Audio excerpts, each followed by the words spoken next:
On est lundi, on se fait un récap des actus sportifs du week-end.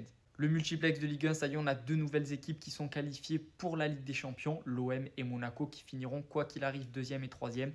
C'est mérité. Ce sont les deux équipes qui ont passé le plus de temps sur le podium cette saison. Il va rester une quatrième place à aller chercher. Quatrième place synonyme de barrage pour la Ligue des Champions. Entre Nice, Lille et Strasbourg, les trois équipes sont ex-aequo au niveau des points. Tout va se jouer lors de la dernière journée.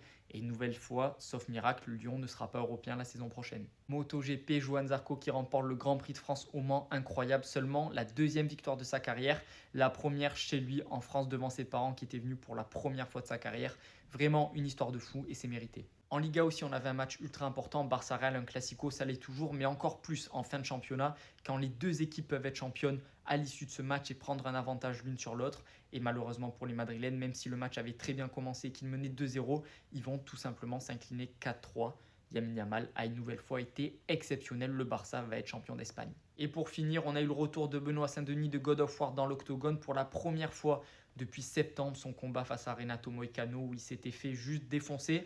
Benoît Saint-Denis est revenu. Benoît Saint-Denis sous Nicolas Haute, son nouveau coach, et il a réussi à l'emporter par soumission au deuxième round et il espère pouvoir combattre d'ici un mois. Il est déjà prêt pour enchaîner, donc on espère pour lui que ça va le faire. C'est fini pour les actus sportifs du week-end. Abonne-toi.